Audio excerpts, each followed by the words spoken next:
Good morning, students. Now we are going to understand various types of companies. Okay.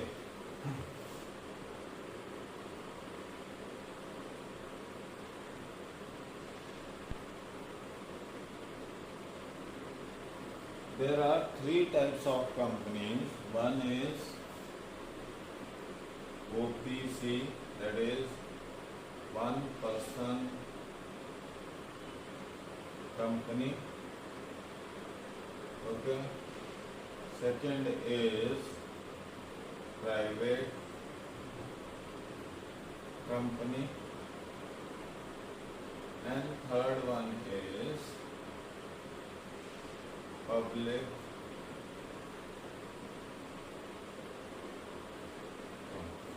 Okay.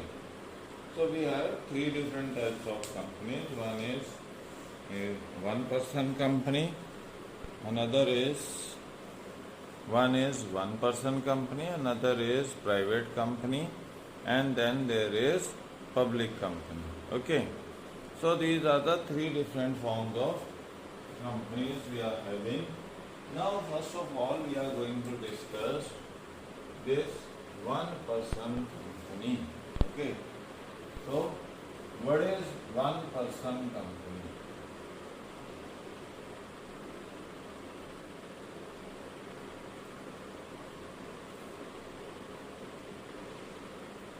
Okay.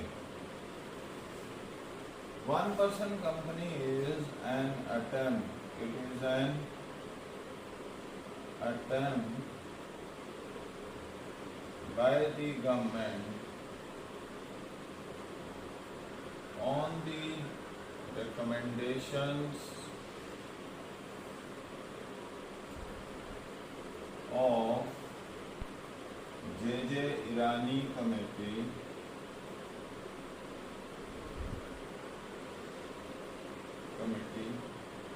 to corporatize small and medium enterprises who generally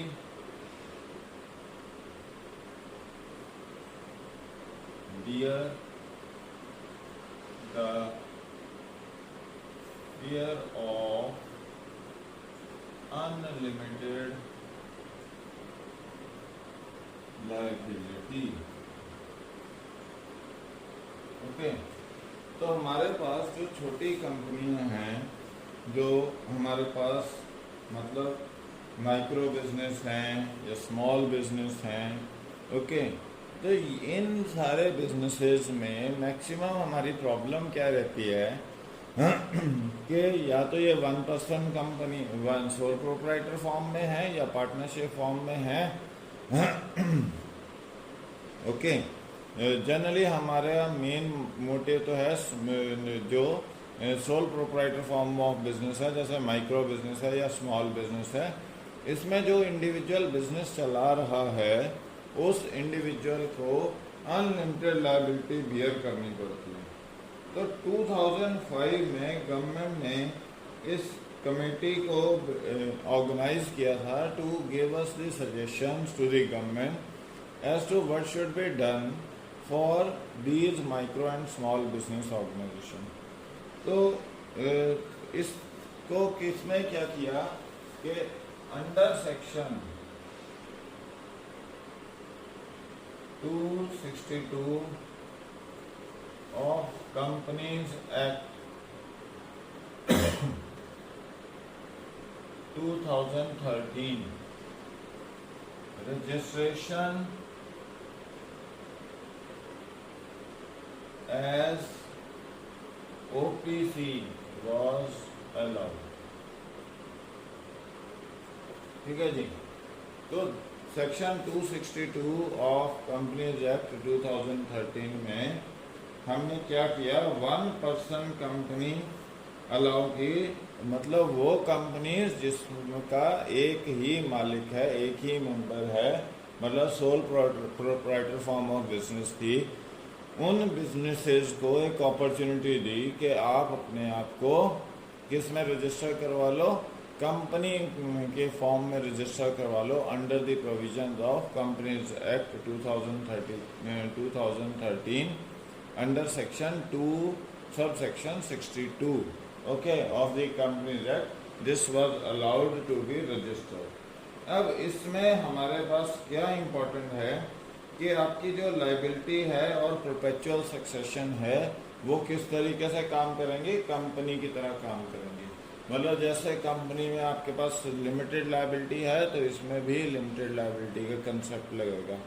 और फिर आपके पास company में perpetual succession है, मतलब member में come member में go but the company will continue to exist in the eyes of law. तो सेम इसके ऊपर एप्लीकेबल होगा कि मेंबर से इसका कोई कंसर्न नहीं रह जाएगा, मेंबर चेंज हो सकता है बट कंपनी कंटिन्यू करेगी under the companies act 2013 sorry okay. तो ये हमारे पास सबसे इम्पोर्टेंट एक चेंज आया है टाइप्स ऑफ कंपनीज में। अब इसके मेंबर कौन कौन हो सकते हैं वो सबसे इम्पोर्टेंट है। Okay, any natural Indian citizen can be the member of this company okay, मगर इसको रजिस्टर करवाने से पहले वो इस देश में 182 डेज कॉन्टिन्यूसली रहा होना चाहिए, तभी वो eligible as a citizen of India माना जाएगा। ओके, तो यहाँ पे क्या है कि या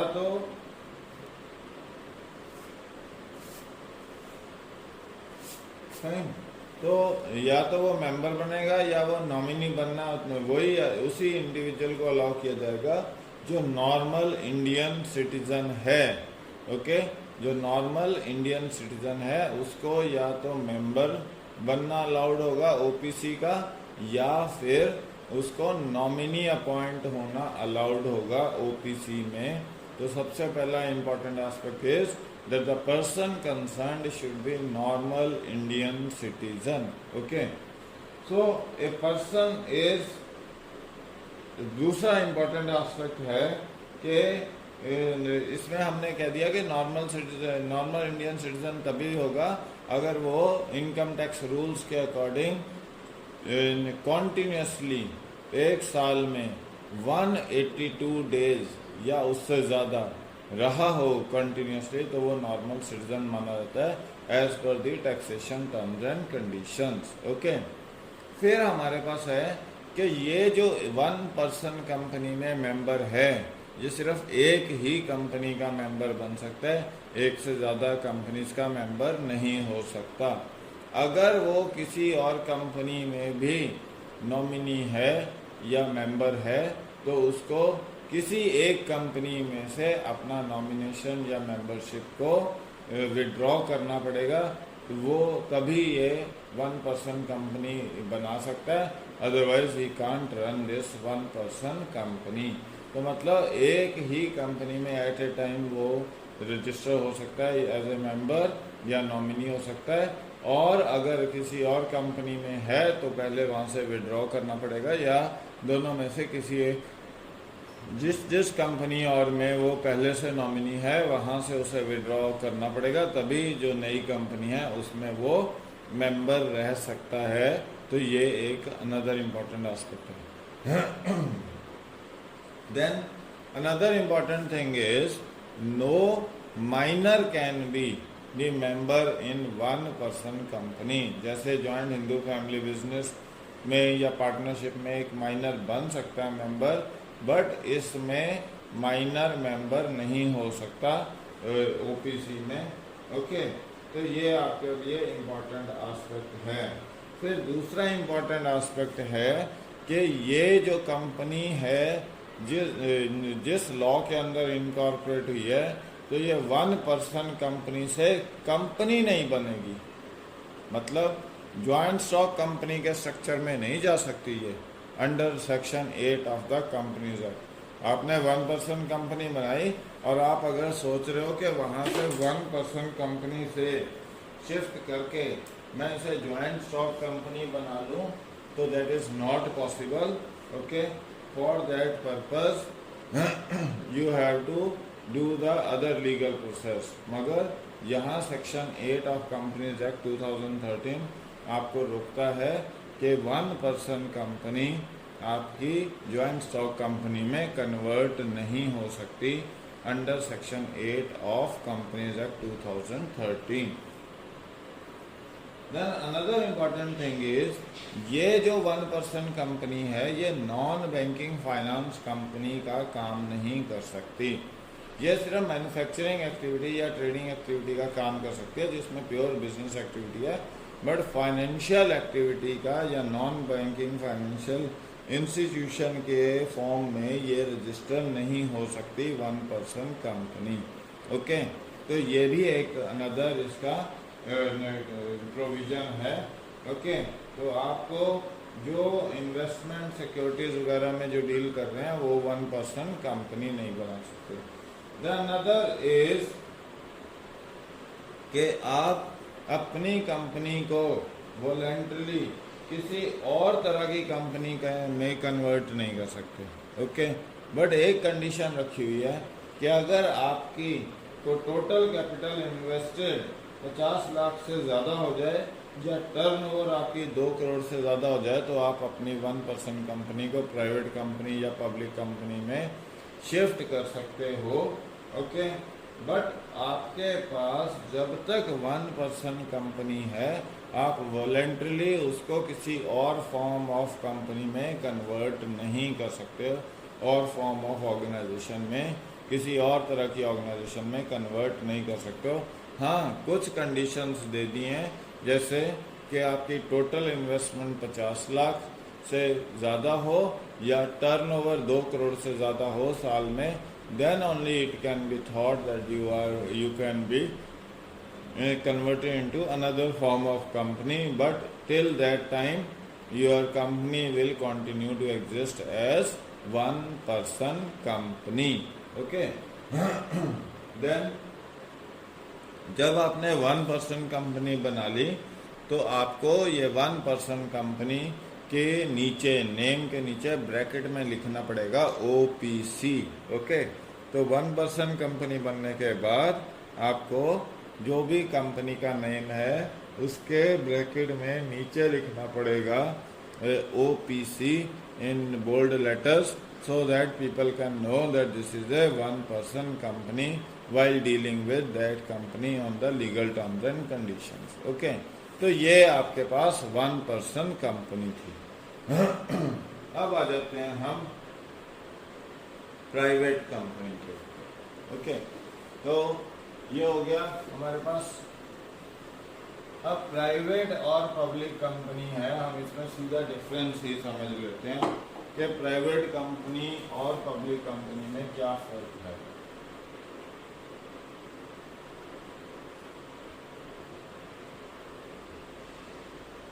ओके, पहला तो फर्क है, it requires minimum 2 people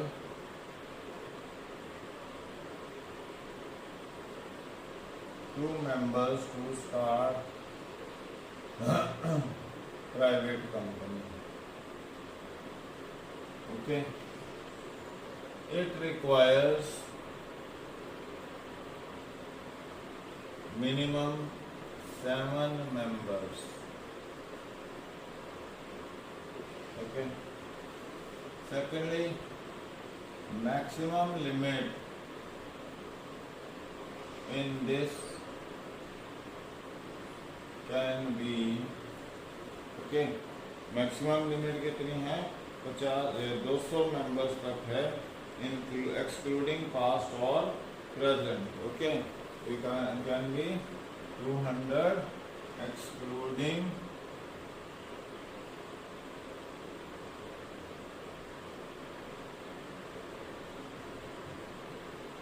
okay, तो यहाँ मैक्सिमम अनलिमिटेड मेंबर्स. ओके, तीसरा, it can not transfer its share okay to third parties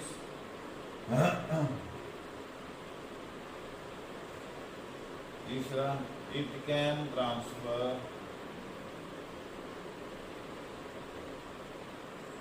it's share okay. तो अपने शेयर्स पब्लिक में बेच सकता है पब्लिक लिमिटेड कंपनी, जबकि प्राइवेट लिमिटेड कंपनी नहीं बेच सकता ओके। फिर है it prohibits it can not attract public investment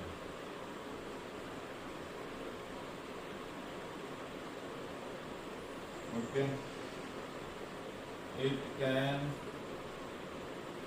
have investment from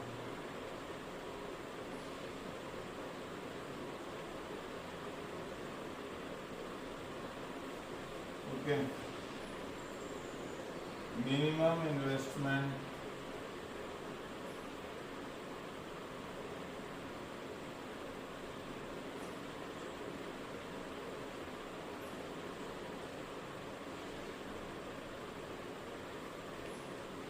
और इधर मिनिमम इन्वेस्टमेंट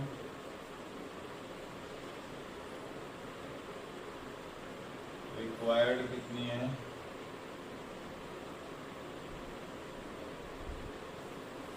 ओके तो उसमें मिनिमम इन्वेस्टमेंट कितनी है 5 लाख ओके और इसमें मिनिमम इन्वेस्टमेंट है आपके पास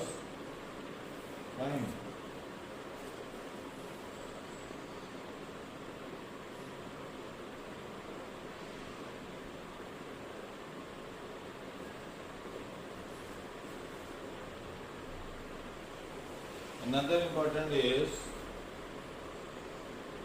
it attracts investment through prospectus in lieu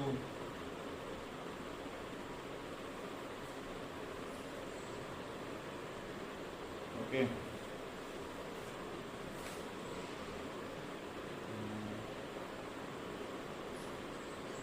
statement in lieu statement in lieu of prospectus और यहाँ it attracts investment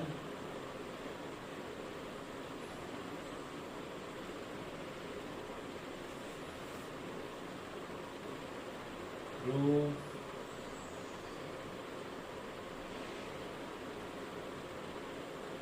prospectus okay यहाँ prospectus के थ्रू यहाँ स्टेटमेंट इन लिeu ऑफ prospectus के थ्रू ओके और क्या डायरेक्टर्स मिनिमम 2 डायरेक्टर्स ओके और यहाँ पे 3 डायरेक्टर्स। तो ये हमारे पास पब्लिक और प्राइवेट लिमिटेड कंपनी में डिफरेंस है कि पब्लिक लिमिटेड कंपनी में आपको 2 डायरेक्टर्स चाहिए और प्राइवेट लिमिटेड में आपको 3 चाहिए ओके और पब्लिक लिमिटेड में आप स्टेटमेंट इन लिeu ऑफ प्रॉस्पेक्टस देते हो और क्या कहते हैं प्राइवेट में आप स्टेटमेंट इन लिeu ऑफ प्रॉस्पेक्टस देते हो जबकि पब्लिक में आप सिंपल प्रॉस्पेक्टस देते हो। एक और डिफरेंस है कि पब्लिक में आपको इंडेक्सिंग करनी ज़रूरी है मतलब मेंबर्स के नाम रिकॉर्ड में रखने ज़रूरी हैं, प्राइवेट में इंडेक्सिंग की ज़रूरत नहीं है ओके। तो ये आपके पास है। तो प्राइवेट में आप 2 डायरेक्टर से काम चला लेते हो और पब्लिक में 3 डायरेक्टर से काम चलेगा। ओके, पब्लिक में आप अपने शेयर्स बेच सकते हो, ट्रांसफ़र कर सकते हो, प्राइवेट में नहीं। पब्लिक में मैक्सिमम अनलिमिटेड मेंबर्स हैं और इसमें प्राइवेट में 200 लिमिटेड 200 मैक्सिमम है। उसमें मिनिमम 2 चाहिए और पब्लिक में मिनिमम 7 लोग चाहिए। मिनिमम इन्वेस्टमेंट पब्लिक में आपको 1 लाख की चाहिए और प्राइवेट में आपको कम से कम 5 लाख की इन्वेस्टमेंट चाहिए। So that is how we are understanding the different types of companies. तो हमने पहले अंडरस्टैंड की ओपीसी, 1 पर्सन कंपनी, जिसमें माइक्रो और small business run by sole proprietor को under section 262 of companies act 2013 में एक अपॉर्चुनिटी दी गई to convert into 1 person company where liability is limited. Okay, एक तो लाइबिलिटी लिमिटेड हो गई उसमें और एक उसमें परपेचुअल सक्सेशन हो गई, मतलब मेंबर में कम मेंबर में गो, कंपनी एग्जिस्ट करेगी। तो ये आपके पास एक इन्होंने अपॉर्चुनिटी दे दी। अब हम आते हैं choice of forms of, okay जी, choice of forms of business organisation.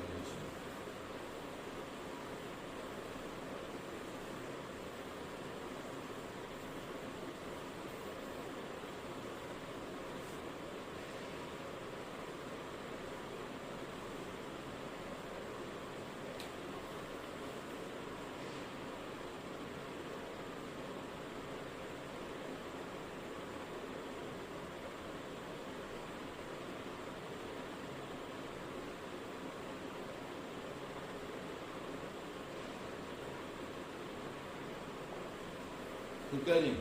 तो नेक्स्ट क्या है हमारे पास, choice of forms of business organization. Okay,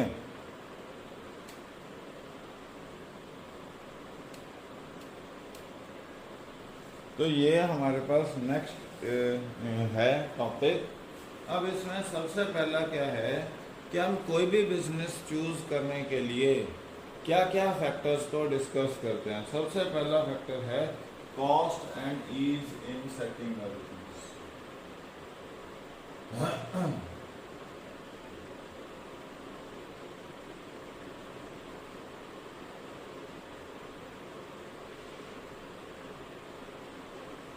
ठीक है जी। तो cost and ease in setting up business, सबसे पहला तो क्या है कि कॉस्ट क्या है कि how much legal expenses and provisions are to be met. ठीक है। एंड सेकेंड क्या है, how much time is involved in registration of a business in different forms।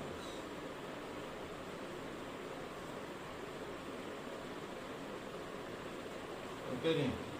तो डिफरेंट फॉर्म्स में एक बिजनेस को रजिस्टर करने में कितना टाइम लगता है। जैसे for example soul proprietor,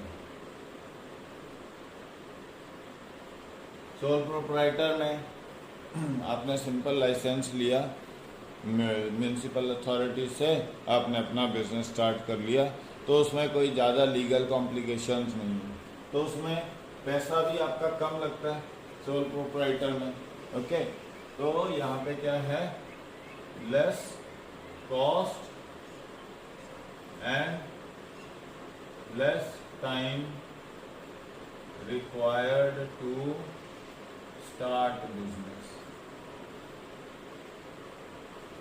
okay, ये तो हो गया सोल प्रोप्राइटर। अब आपके पास है दूसरा फॉर्म,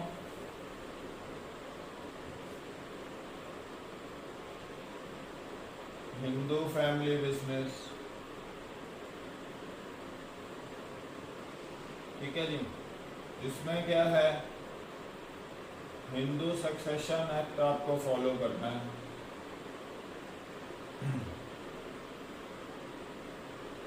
(1956) कॉस्ट मतलब इसमें time comparatively more required to register as compared to sole proprietor।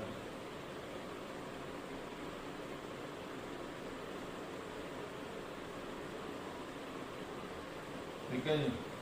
Cost भी more in comparison to sole proprietor. Okay जी। फिर आपके पास तीसरी फॉर्म है partnership.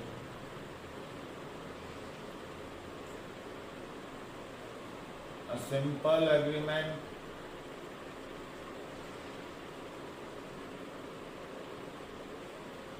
amongst partners helps in starting business। Okay, so time spent in formulating agreement decides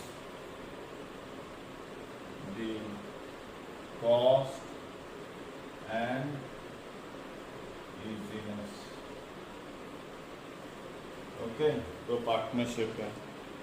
फिर आपके पास cooperative है। कोऑपरेटिव में थोड़ा ज़्यादा टाइम लगता है, और सबसे ज़्यादा टाइम किस में लगता है? जॉइंट स्टॉक कंपनीज में। उसमें खर्चा भी बहुत ज़्यादा है और उसमें टाइम भी बहुत ज़्यादा लगता है एक कंपनी को स्टार्ट करने के लिए। तो मतलब आप कोई भी बिजनेस स्टार्ट करने जा रहे हो तो सबसे पहले देखोगे कि खर्चा कितना आएगा इस बिजनेस को स्टार्ट करने के लिए, और टाइम कितना लगेगा, क्योंकि लीगल कॉम्प्लिकेशंस, आपको लीगल सिस्टम कितना फॉलो करना पड़ेगा उस प्रोसेस को कंप्लीट करने के लिए टू स्टार्ट ए बिजनेस, वो आपको वो आपको हेल्प करेगा डिसाइड करने के लिए कि आप कितना बड़ा बिजनेस और कितना कॉस्टली और कितना लेट आप उस बिजनेस को स्टार्ट कर रहे। तो ये आपका ईज एंड कॉस्ट जो है वो सबसे पहला फैक्टर है which helps us in understanding how much what type of business organization we are going to start. Okay, ये तो फर्स्ट फैक्टर है। अब आ जाओ दूसरे फैक्टर।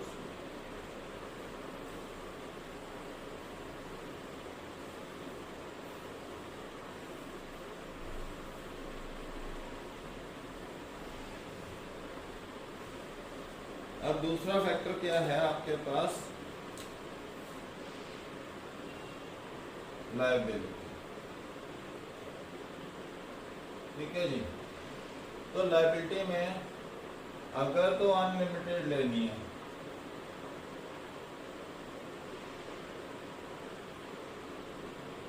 ठीक है, तो पहला तो आएगा इसमें सोल प्रोप्राइटर, दूसरा इसमें आएगा पार्टनरशिप, और तीसरा इसमें आएगा JHF, Hindu family business. Unlimited liability मतलब आपकी पर्सनल प्रॉपर्टी भी लायबल है। तो इसमें थोड़ा सा गड़बड़ क्या है, ये करता है ओनली करता हैज अनलिमिटेड लायबिलिटी। ठीक है, अगर आपको लिमिटेड लेनी है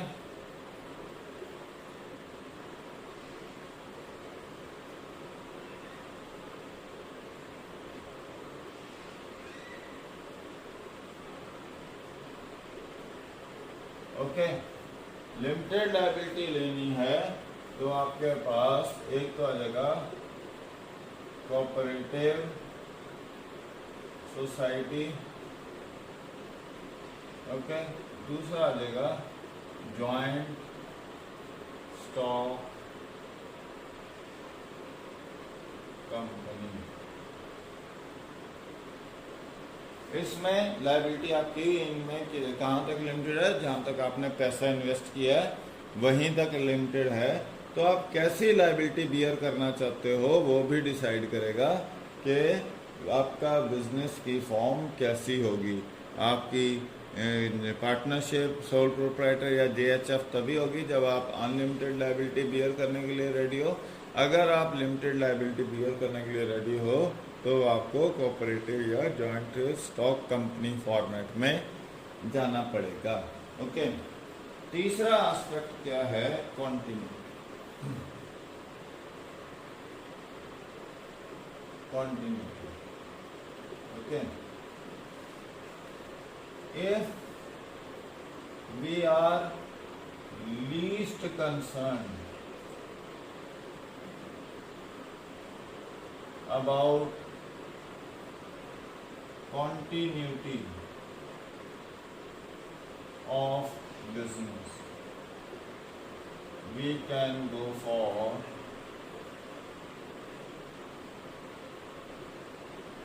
sole proprietor,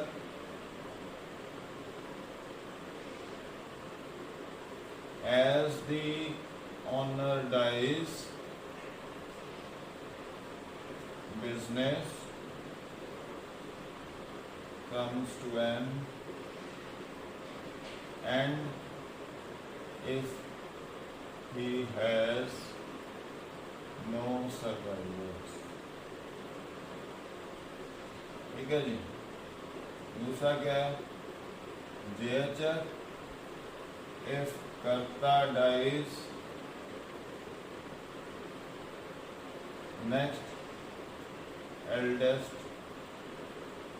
male member carries on business,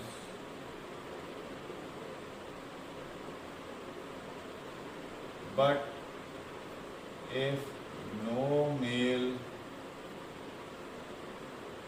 member is existing or Hindu family leaves its structure, then business comes to an end। Okay जी, तो बिजनेस खत्म हो जाता है। फिर है partnership. If partnership comes to an end and business also comes to an end, comma, will work only under new agreement। Okay, ये तो है हमारे 3 form of business, soul proprietor, joint stock, okay, और पार्टनरशिप। इसमें continuity की कोई guarantee नहीं। Sole proprietor में इंडिविजुअल की डेथ हो गई, उसके बाद अगर कोई सर्वाइवर है तो बिजनेस चलता रहेगा, नहीं तो बिजनेस बंद। जॉइंट हिंदू फैमिली बिजनेस में कर्ता की डेथ हो गई तो नेक्स्ट मेल मेंबर चलाएगा बिजनेस को। अगर नेक्स्ट मेल मेंबर नहीं है, कोई मेल मेंबर एग्जिस्ट नहीं कर रहा है, या हिंदू फैमिली बिजनेस का स्ट्रक्चर ही ब्रेक डाउन हो गया, तो जब ये हिंदू सक्सेशन एक्ट को फॉलो नहीं करेगा तो joint Hindu family business will come to an end. Okay, business खत्म हो जाएगा, वो नए फॉर्मेट में चले जाएगा अगर बिजनेस कंटिन्यू भी है। और अगर पार्टनरशिप है तो पार्टनरशिप अगर एग्रीमेंट खत्म हो जाता है या पार्टनरशिप डाइज, ओके, मतलब पार्टनर्स छोड़ जाते हैं पार्टनरशिप को या उनका कॉन्ट्रैक्ट एक दूसरे के साथ खत्म होता है, whatever the reason, this partnership business comes to an end. और अगर आपको इस बिजनेस को कंटिन्यू रखना है, मेंबर में कम मेंबर में go but the business should continue, तो उसको आपको लीगल प्रोविजंस के अंदर बनवाना पड़ेगा। तो वो दो ही फॉर्म्स हैं जो इसको फुलफिल करती हैं। एक है आपके पास कॉरपोरेट सोसाइटी एक्ट 1912 जो आपको कॉरपोरेट कंपनीज बना के देते हैं, कोऑपरेटिव सोसाइटी कंपनी अलाउ करता है। और दूसरा है joint stock companies act section 212 okay of companies act 2013 okay. तो जो अब अमेंड हो गया 2014, तो कंपनीज एक्ट में जो जॉइंट स्टॉक कंपनी बन रही है या तो वो होगी या कोऑपरेटिव सोसाइटी एक्ट में या वो होगी, ये दो कंपनीज कंटिन्यू रहती हैं। बट अगर आपको कंटिन्यूटी से कोई मतलब नहीं है तो आप sole proprietor, joint Hindu families या पार्टनरशिप फॉर्म ऑफ बिजनेस को कैरी आउट कर सकते हो। Okay, then next is management ability.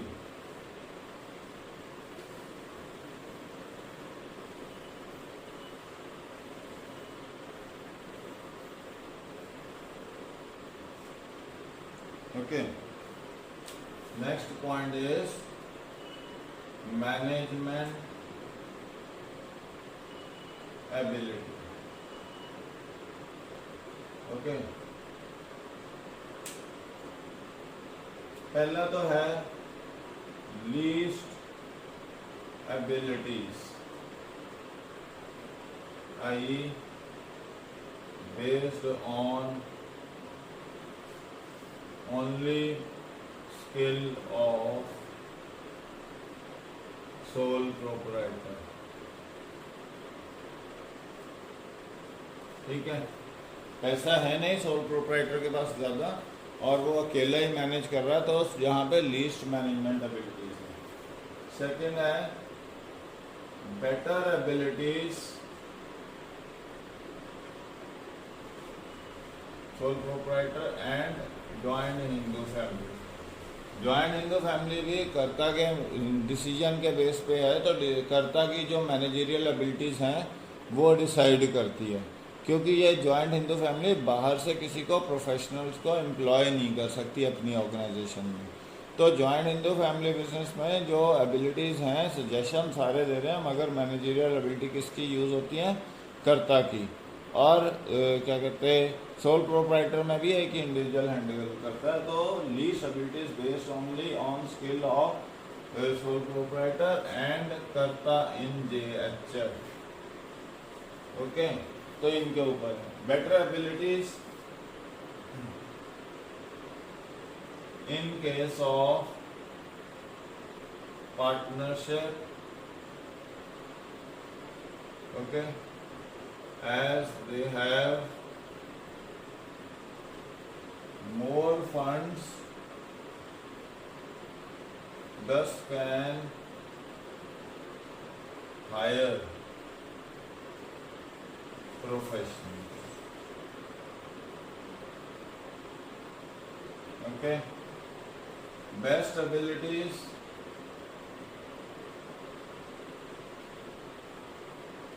of managers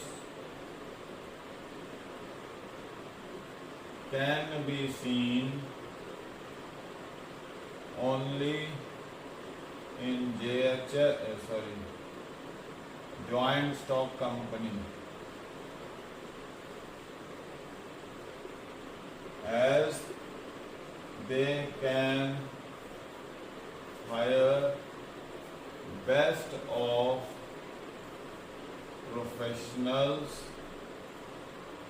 and a team of professionals to run business, as they have large amount of funds available. तो ये आपके पास है sole proprietor और जेएचएफ आपके पास बेस्ट एबिलिटीज नहीं दे सकता है क्योंकि वो अपने इंडिविजुअल लेवल पे ही सारा काम कर रहे हैं। पार्टनरशिप में आप प्रोफेशनल हायर कर सकते हो मगर ज़्यादा पैसा नहीं खर्च सकते हो। But in case of your joint stock company वहाँ आप अपना खुला पैसा खर्च सकते हो क्योंकि आपके पास बहुत सारे फंड्स हैं। आप बेस्ट प्रोफेशनल या टीम ऑफ प्रोफेशनल्स को हायर कर सकते हो बिजनेस को कैरी आउट करने के लिए। That is what the management ability is. Okay, then another is capital consideration.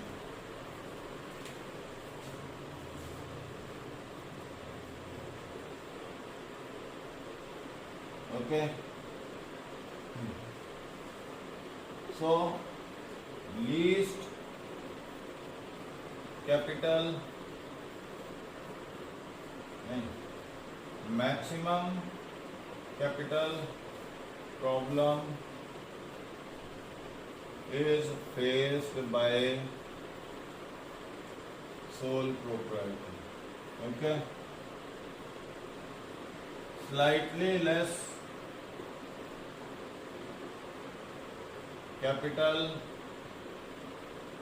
problem is faced by JHF. Financial resources can be expanded more through partnership as we can have 50 partners to contribute funds and to start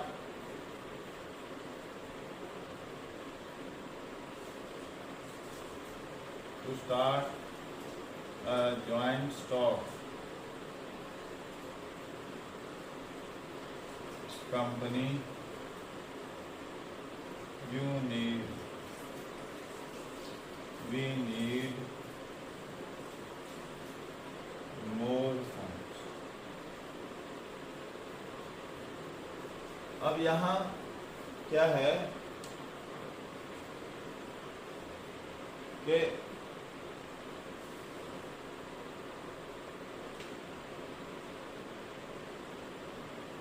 अगर आपको थोड़े से पैसे से business start करना है तो आप जाओ sole proprietor.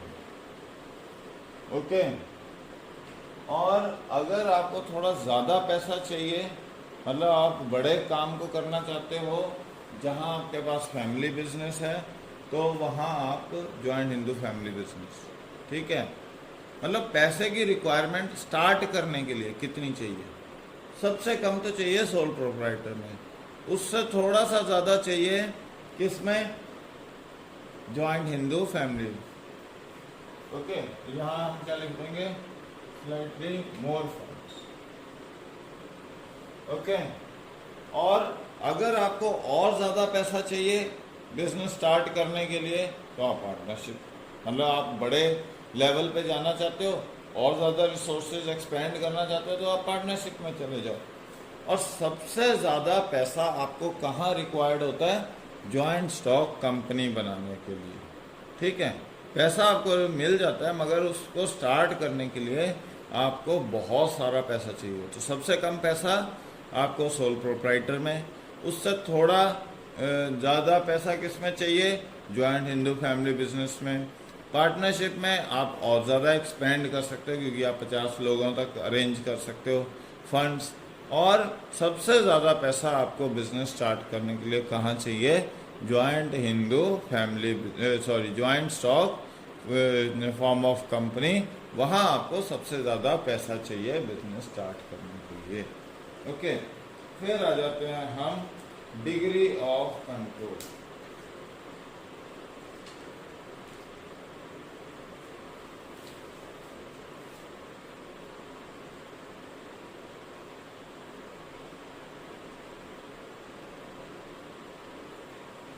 Degree of control का मतलब है कि आपका कितना उसके ऊपर डिसीजन मेकिंग के ऊपर कंट्रोल है।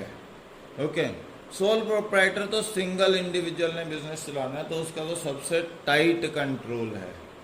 Okay, joint Hindu family business में कर्ता जो है वही इंडिविजुअल है, वो ही अनलिमिटेड लाइबिलिटी बियर कर रहा है, तो उसी इंडिविजुअल का सबसे ज़्यादा कंट्रोल होता है, but slightly less than the sole proprietor form of business.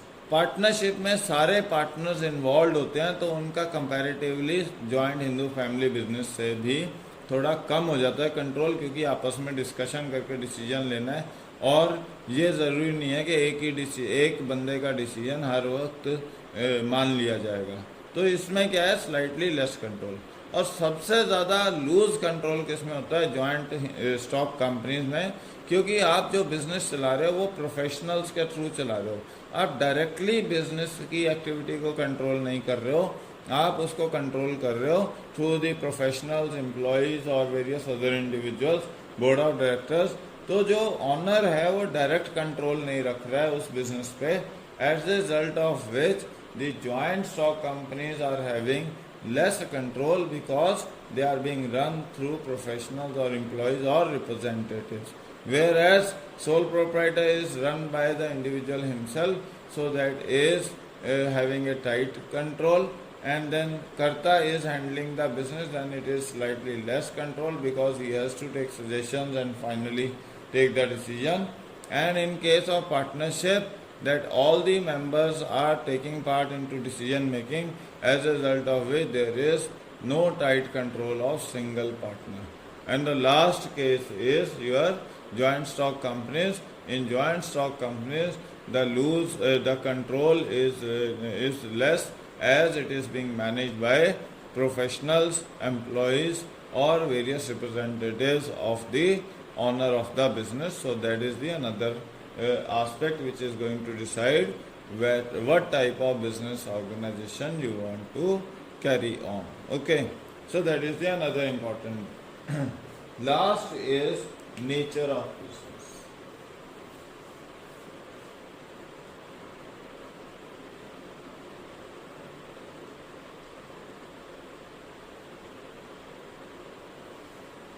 ठीक है जी।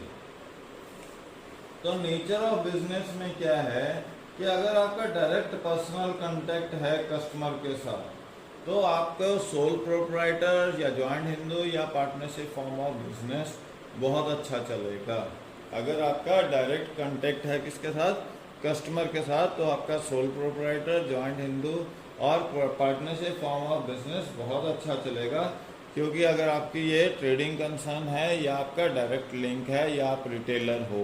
ओके, अगर आपकी मैन्युफैक्चरिंग कंसर्न है तो आपको वो बिजनेस उसमें या तो पार्टनरशिप में चलेगा, या वो कोऑपरेटिव फॉर्म होगा, या फिर वो आपका जॉइंट स्टॉक कंपनी होगा। अब मैन्युफैक्चरिंग में पैसा बहुत ज़्यादा चाहिए, तो जनरली या तो पार्टनरशिप दिखेगी या आपको जॉइंट स्टॉक कंपनी दिखेगी, आपको कोऑपरेटिव नहीं दिखेगा उसमें। ओके, तो ये आपके पास है। जहाँ जहाँ मैन्युफैक्चरिंग जैसे जैसे साइज बढ़ता चला जाएगा मैन्युफैक्चरिंग इंडस्ट्री का, वैसे वैसे फॉर्म ऑफ कंपनी पार्टनरशिप से शिफ्ट होके joint stock form of company की तरफ, कॉर्पोरेट कंपनी की तरफ चलना शुरू हो जाएगा।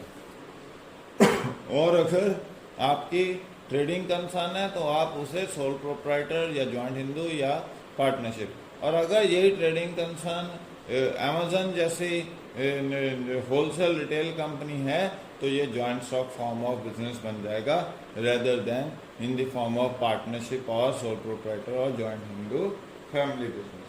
तो ये आपके पास कुछ फैक्टर्स हैं जो डिसाइड करेंगे कि किस फॉर्म ऑफ ऑर्गेनाइजेशन को आप चलाना चाहते हो और वो कैसे चलेगी। So these are the various factors. Okay, thanks.